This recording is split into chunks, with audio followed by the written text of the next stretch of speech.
You can get them from Dick Blick. They're about $1.50 each. I run them through a laser printer to adhere toner to the plate to make an image. These are the traditional drawing materials. You can make a drawing on paper and scan it, and then print that drawing directly to the plate. This is the high school printmaking class that happens here at the museum every summer. They each drew a 2-inch by 2-inch square. We collaged it up, we then scanned it and printed it on the plate, and each one of them printed it litho and took it home with them at the end of the day. Lately, we've been messing around with kitchen lithography. The name comes from using very simple materials found at home. So it's done on aluminum foil. You can use a Sharpie or carbon paper to make your drawing. And then you etch the foil with a very cheap cola that you would get at like Myers and if you've ever looked at the can of cola for the ingredients, about the third ingredient in is phosphoric acid.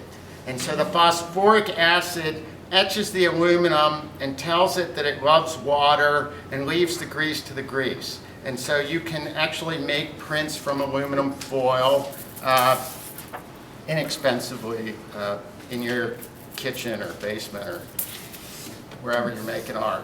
What I'm going to do is actually roll one of these plates up for you. I have some ink. This comes from Graphic Chemical.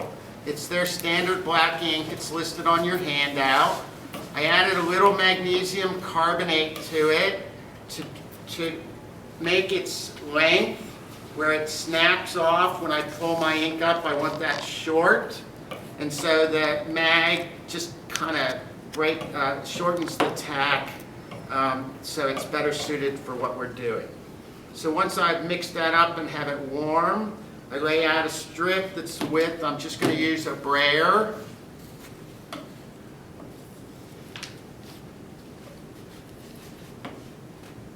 Everybody does this differently. I don't know if you know Ramiro Rodriguez, but he has this great kind of dab to lay out it. We have a lot of prints.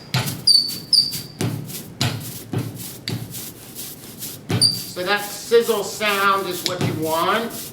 You want the surface to look like velvet.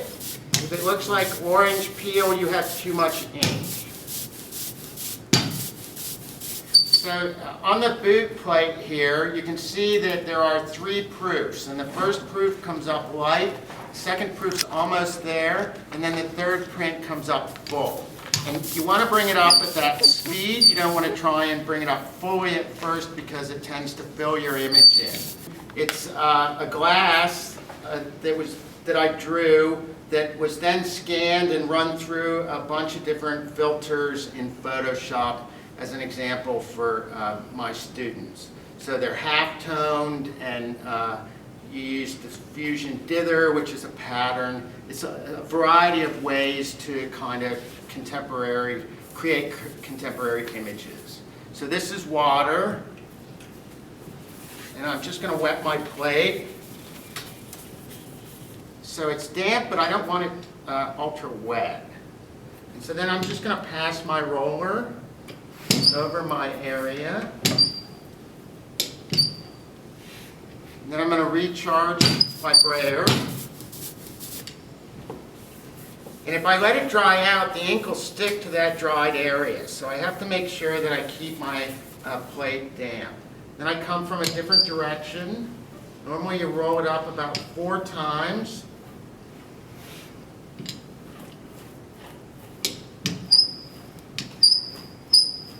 So if I leave a lot of water on the surface, it might repel the ink. So I'm trying to keep just a really thin layer of water without streaking.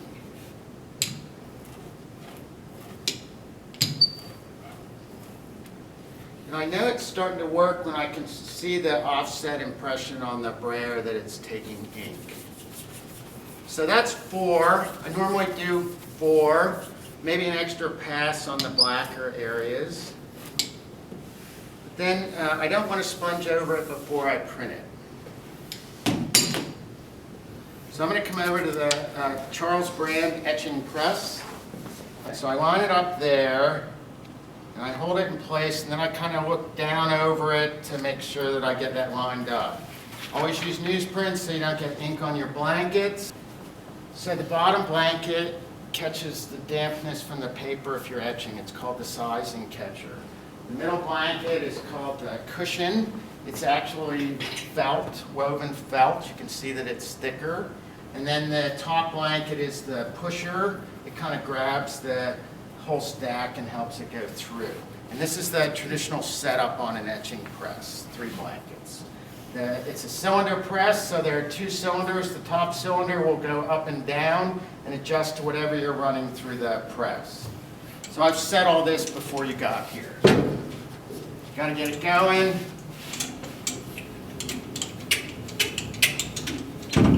You know, for young artists, the making part of it, the kind of crafting that you're churning out, like you're baking cookies or you're making Play-Doh sculptures, they seem to really understand that kind of physical production of prints.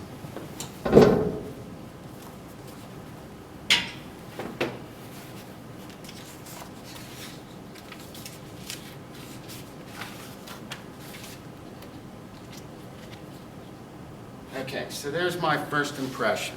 Now kind of grabbing hold of the ink. And so I missed a spot here. You can see that it took ink where it was dry. On good days, you can snap that off with the brayer. See, it's down here too.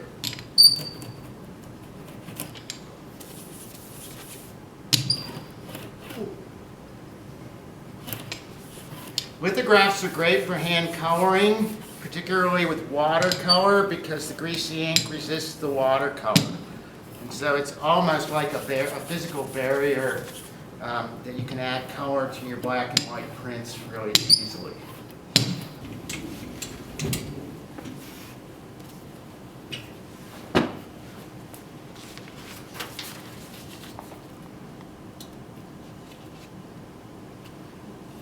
This area is a little darker.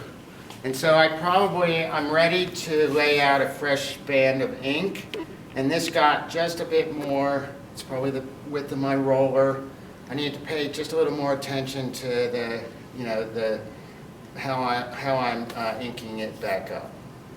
So one more would then be full up, and I'd be able to run at least by hand for 20 or more before it would start to change a little bit.